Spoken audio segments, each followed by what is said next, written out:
Mains GS paper 1 Indian society के lecture number 2 है भारत की विविधता, डाइवर्सिटी ऑफ इंडिया। तो देखेंगे लोग इससे जुड़े कौन कौन से क्वेश्चन और कैसे कैसे आते हैं। तो पहला क्वेश्चन है, भारत के जनजातीय समुदायों की विविधताओं को देखते हुए किसी विशिष्ट संदर्भ के अंतर्गत उन्हें किसी एकल श्रेणी में माना जाना चाहिए। तो यूपीएससी मेंस 2022 के ये क्वेश्चन है और ये 10 नंबर के क्वेश्चन है। तो एकल श्रेणी माना जाना चाहिए, तो माना जाना चाहिए, नहीं माना जाना चाहिए, तो ये आपसे ओपिनियन पूछा है और ज़्यादातर से इंडियन सोसाइटी के क्वेश्चन करंट से रिलेटेड आता है, तो ये भी करंट अफेयर से जुड़ा हुआ है।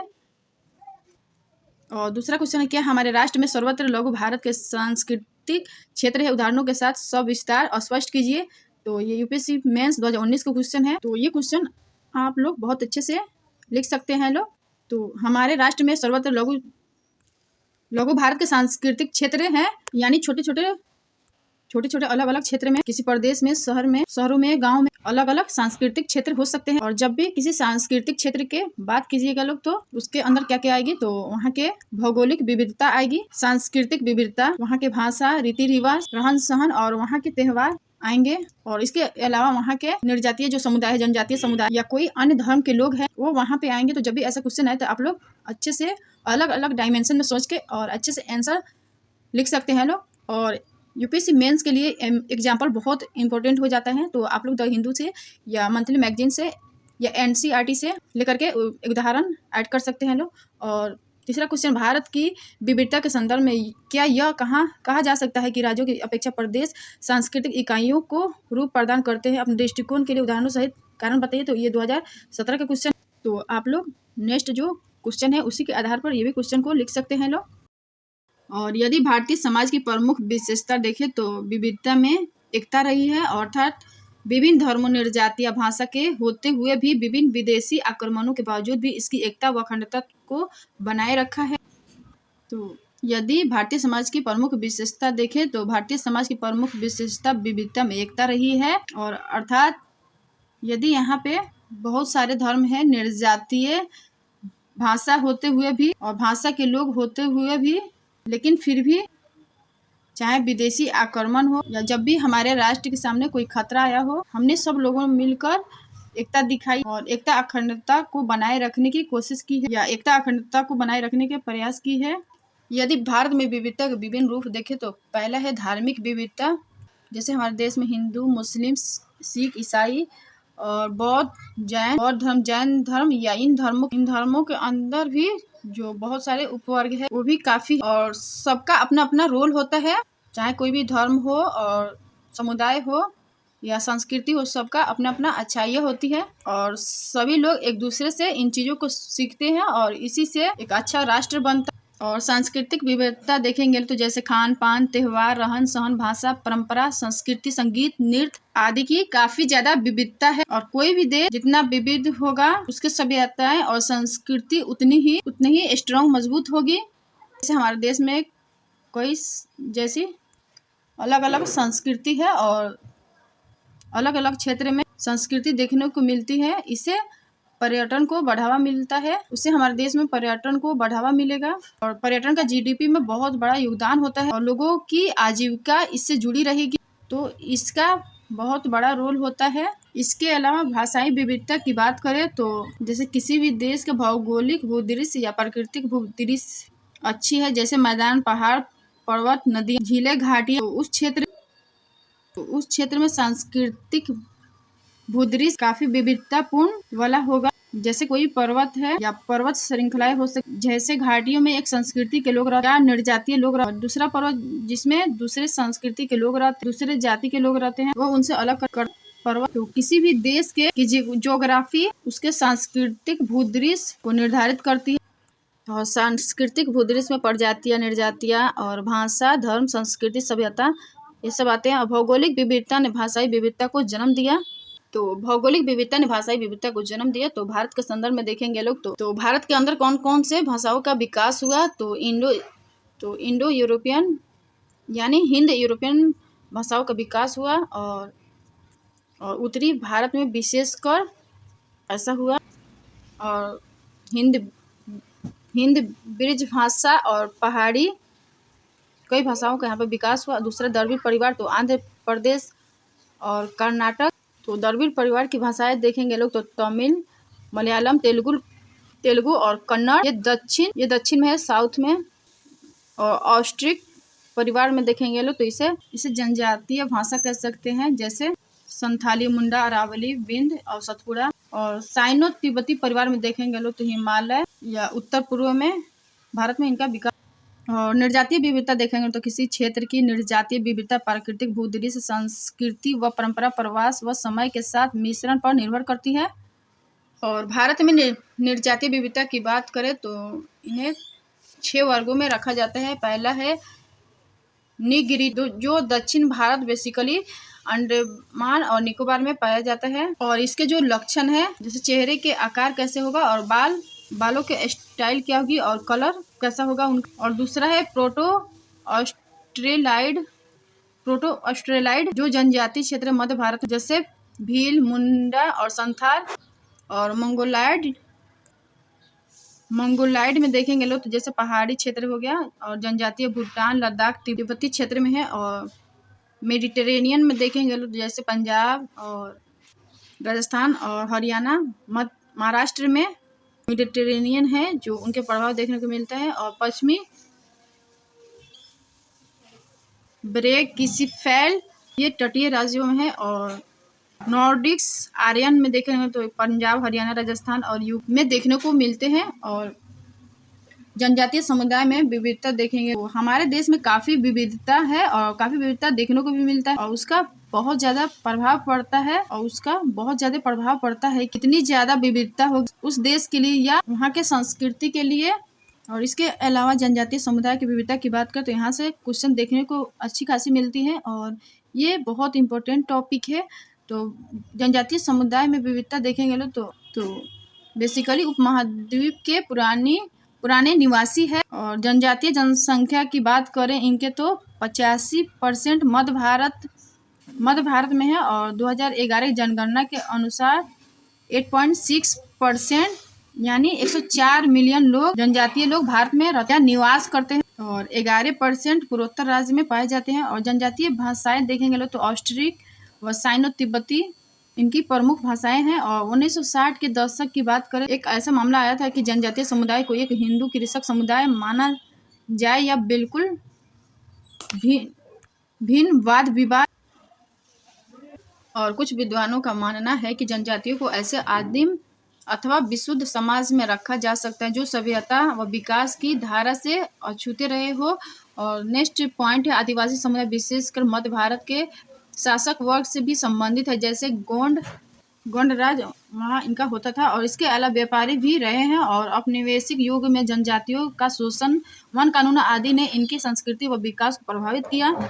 और राष्ट्रीय विकास बनाम जनजातीय विकास, जनजातीय क्षेत्रों में खनिज उत्खनन व बड़े बांधों के निर्माण ने उनके अस्तित्व के लिए नई चुनौतियां प्रस्तुत की है। और समकालीन जनजातीय पहचान की बात करें तो मुख्य धाराओं की प्रक्रिया में जनजातीय समुदाय का जबरन समावेशन का प्रभाव जनजातीय संस्कृति व समाज के साथ उनकी अर्थव्यवस्था पर भी पड़ा है। और सांस्कृतिक प्रदेश में देखेंगे तो भाषा, धर्म और रिवाजों के आधार पर भारत को 10 सांस्कृतिक प्रदेशों में बांटा जा सकता है। पहला है लद्दाखी। और तो लद्दाखी में देखेंगे लोग तो यहाँ पे बौद्ध धर्म के लोग रहते हैं।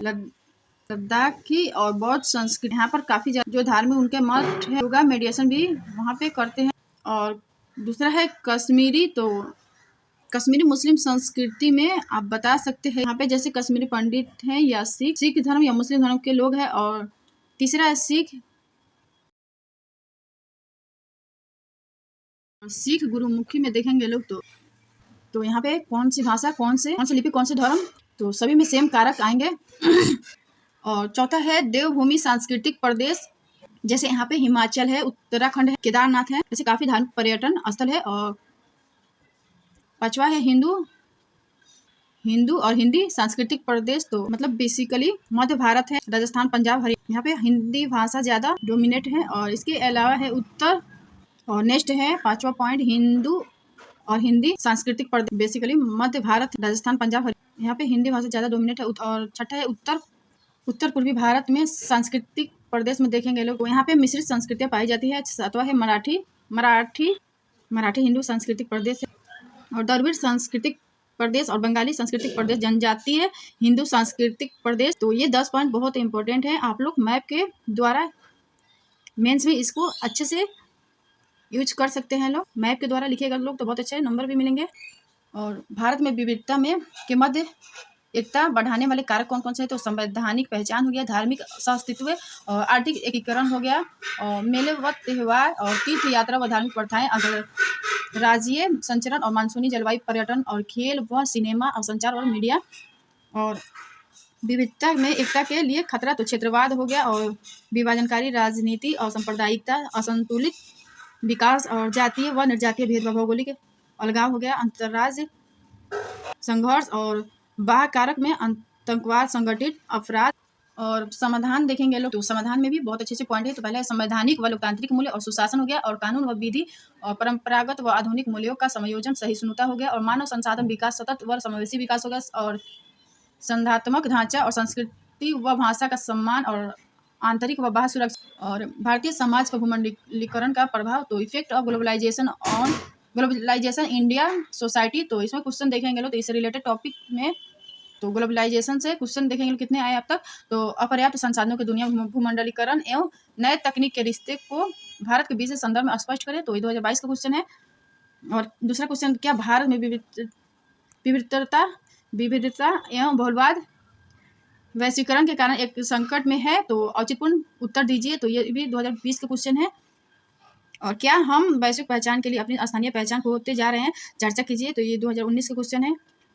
और आमतौर पर कहा जाता है कि वैश्वीकरण सांस्कृतिक समाजीकरण को बढ़ावा देता है, परंतु ऐसा प्रतीत होता है कि भारतीय समाज में उसके कारण सांस्कृतिक विशिष्टताएं सुदृढ़ हो गई है। स्पष्ट कीजिए। तो 2018 के क्वेश्चन है। तो स्टैटिक्स पार्ट्स आप लोग के यहाँ से कवर हो जाएगा, बाकी आप लोग करंट अफेयर से या मंथली मैगजीन से कवर कर सकते हैं लोग, या द हिंदू में भी बहुत अच्छे अच्छे आर्टिकल्स आते हैं, तो वहाँ से आप लोग कर सकते हैं। और भूमंडलीकरण भौगोलिक पुनर्विन्यास की एक प्रक्रिया है, जिसके परिणाम स्वरूप सामाजिक परिवेश को अब प्रादेशिक स्थलों, प्रादेशिक दूरियों व सीमाओं के संदर्भ में परिसीमित नहीं किया जा सकता है। तो ये किताबी डिफिनेशन परिभाषा हो गया ग्लोबलाइजेशन के। और भूमंडलीकरण के कारण देखेंगे तो सांस्कृतिक, समाज और राजनीति, अर्थव्यवस्था, पर्यावरण, ये सभी आएंगे। और भारतीय संस्कृति पर वैश्वीकरण का प्रभाव, तो किसी भी संस्कृति पर वैश्वीकरण का प्रभाव राजनीतिक व आर्थिक मुद्दों, वस्त्रों, शैलियों, संगीत, फिल्मों, भाषाओं आदि पर पड़ता है। संस्कृति व सजातीयकरण बनाम संस्कृति का वैश्वीकरण, तो इसमें देखेंगे लोग तो संस्कृति के जातीयकरण से तात्पर्य है कि सभी संस्कृतियों के समान हो जाने की प्रक्रिया। और संस्कृति का सजातीयकरण में देखेंगे लोग तो पहला है पारिवारिक संरचना। तो इसे अलग अलग करके एक एक टॉपिक को देखेंगे। पारिवारिक संरचना देखेंगे तो संयुक्त परिवार प्रतिकूल रूप से प्रभावित होकर एकल परिवारों में वृद्धि हुई है, और वृद्धाश्रमों की संरचना में भी वृद्धि हुई है। और भोजन में देखेंगे तो देश के मैकडोनाल्ड्स और KFC जैसे रेस्टोरेंट, फास्ट फूड व चीनी व्यंजन। और सिनेमा, तो सिनेमा घरों के स्थान पर मल्टीप्लेक्स थिएटर आ गई। और भाषा में देखेंगे तो शहरी क्षेत्रों में अंग्रेजी का अधिक प्रचलन बढ़ते जा रहे हैं। और संस्कृति का वैश्वीकरण में देखेंगे लोग तो भोजन, विदेशी व्यंजनों में भारतीय तड़का, उदाहरण के लिए मैकडोनाल्ड्स का पनीर टिक्का, बर्गर। और सिनेमा, विदेशी फिल्मों को भारतीय भाषाओं में डब करना। और त्यौहार के संदर्भ में देखेंगे तो वैलेंटाइंस डे, फ्रेंडशिप डे और जैसे विदेशी उत्सवों के साथ ही पारंपरिक त्यौहार भी समान उत्सव के साथ।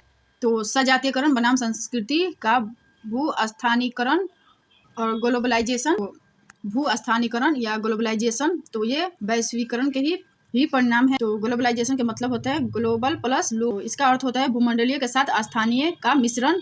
ग्लोबलाइजेशन के मतलब होता है, तो ग्लोबलाइजेशन का मतलब क्या होता है? तो एग्जाम्पल्स के लिए देखेंगे लोग, जैसे विदेशी कंपनियों द्वारा अपना बाजार बढ़ाने हेतु स्थानीय परंपराओं के साथ व्यवहार में लाई जाने वाली विदेशी कंपनियों द्वारा अपना बाजार बढ़ाने हेतु स्थानीय परंपराओं के साथ व्यवहार में लाई जाने वाली रणनीति है। तो इनकी एक रणनीति है। उदाहरण के लिए सिनेमा, संगीत, भोजन की बात करेंगे लोग तो ये नवरात्रि के द्वारा विशेष पर ध्यान रखते हैं। जैसे कि मैकडोनाल्ड्स ऐसे रेस्टोरेंट है जहाँ पे मांसाहार भोजन भी मिलता है। तो त्योहारों को ध्यान में रख करके त्यौहार के समय लोगों के धार्मिक चीज़ें हैं उनका भी ध्यान रखें। और संगीत में देखेंगे लोग तो जैसे भांगड़ा, पॉप, और महिलाओं पर वैश्वीकरण के प्रभाव देखेंगे तो इसके दो पक्ष देखेंगे, है सकारात्मक पॉजिटिव, दूसरा है नकारात्मक नेगेटिव। तो सबसे पहले पॉजिटिव में देखेंगे तो सकारात्मक तो अधिकार, स्वतंत्रता व न्याय के प्रति जागरूकता बढ़ी है। और दूसरा महिला सशक्तिकरण को भी बढ़ावा मिला है और शिक्षा, कौशल, तकनीकी का विकास हुआ है और निर्णय प्रक्रिया में बढ़ता प्रभाव जैसे शिक्षा, शादी, बच्चे, रोजगार और वैश्विक मंचों तक पहुंच, विचार अभिव्यक्ति, कला और रहन सहन व जीवन स्तर में बदलाव और नारीवादी आंदोलन और सिंगल मदर, अंतरजातीय विवाह का भी बढ़ावा देखने को मिल रही है। और नकारात्मक में देखेंगे तो एकल परिवार में वृद्धि देखने को मिल रही है और तलाक में वृद्धि, विवाह संस्था को खतरा और रोजगारों को खतरा, स्थानीय कुटीर उद्योगों को नुकसान और कार्यस्थल पर शोषण, मीडिया और महिलाओं के विरुद्ध हिंसा और महिलाओं को उपभोक्तावादी संस्कृति का सामना। और भारत में युवाओं पर वैश्वीकरण का प्रभाव, तो इसका भी सकारात्मक और नकारात्मक पक्ष देखेंगे तो पहला सकारात्मक तो गुणवत्तापूर्ण शिक्षा, उच्च वेतन वाली नौकरियों व स्टार्टअप, इन सब में फायदे मिलते हैं। दूसरा पश्चिमी व भारतीय मूल्यों का सम्मिश्रण हो रहा है और इसके अलावा भौतिकवादी महत्वाकांक्षाओं में वृद्धि हो रही है। और नकारात्मक नेगेटिव देखेंगे तो युवा विदेशों की ओर पलायन, तो शिक्षा और नौकरी पलायन कर रहे हैं। और नेक्स्ट पॉइंट परंपरागत भारतीय मूल्यों व रहन सहन का त्याग, और तो रहन सहन इनका भी नुकसान हुआ है। और एकाकी प्रवृत्ति बुजुर्गों के लिए समय नहीं और अवसाद व आत्महत्या। तो परिवारों पर वैश्वीकरण के प्रभाव देखेंगे तो संयुक्त परिवार का विघटन हो रहा है और एकल परिवार में और एकल अभिभावक लिव इन रिलेशनशिप, महिला मुखिया, इस सब में काफ़ी प्रभाव देखने को मिल रहा है। और भौतिक दूरियां और पारिवारिक बंधन व संबंध कमजोर हो रहे हैं और बच्चों व बुजुर्गों की देखभाल कम हो रही है। और मैट्रिमोनी साइटों से जीवन साथी की तलाश लाइन चल रही है और निर्णयों में महिलाओं व युवाओं की अच्छी भागीदारी बन रही है। और युवा पीढ़ी व्यक्तिवाद व भौतिकवाद की ओर जा रही है और प्रौद्योगिकी की पहुंच, दूरस्थ रिश्तेदारों से भी संपर्क, पॉजिटिविटी देखने को मिल रही है। और जाति व्यवस्था पर वैश्वीकरण का प्रभाव, तो आर्थिक अवसर, शिक्षा और उदार विचार, जाति व्यवस्था कमजोर हो रही है। और अंतर्जातीय विवाह, व्यक्ति अपने जाति से बाहर निकल कर के भी विवाह करते हैं। और जाति आधारित कार्य प्रणाली में सुधार हो रही है और संचार व समन्वय, जातिवाद की भावना कमजोर हो रही है। और समान अवसर और सहजीकरण, धर्मनिरपेक्ष और भूमंडलीकरण व सामाजिक आर्थिक प्रभाव देखेंगे तो सकारात्मक, सबसे पहले इसके सकारात्मक पक्ष देखेंगे तो उदारीकरण व निजीकरण संबंधी नीतियाँ प्रभावित हो रही है और प्रौद्योगिकी व नवाचारों को बढ़ावा मिल रही है, जैसे स्टार्टअप, संस्कृति आदि। और अंतर्राष्ट्रीय ऋण, वैश्विक पूंजीगत संसाधनों तक पहुंच आसान हो रही है और आरक्षित उद्योगों में कमी आई।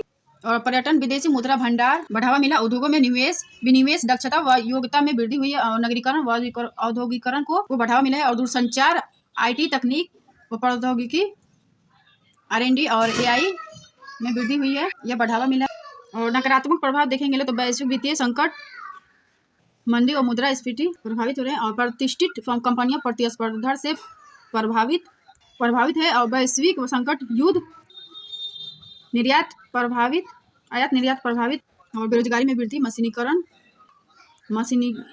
मशीनरी और रोग व महामारियां जैसे कोविड-19, उपभोक्तावाद व भौतिकवाद को बढ़ावा मिली है। और भारत रोजगारों पर वैश्वीकरण का प्रभाव देखेंगे लोग तो निवेश व नवाचार, रोजगार प्रभावित हुआ। और अनौपचारिक श्रम इकाइयों में वृद्धि और श्रमिकों को कम वेतन है। और उच्च शिक्षा व कुशल श्रमिक विदेशों में पलायन कर जाते हैं। और प्रौद्योगिकी व तकनीकी सक्षम देशों में प्रवास है और अवैध प्रवास व शरणार्थी, स्थानीय रोजगार प्रभावित हो रही है। और सेवा निर्यात में वृद्धि हो रही है, महिला श्रम में वृद्धि हो रही है। तो अगर वीडियो पसंद है तो like, share, comment and subscribe कर दीजिएगा। Thank you.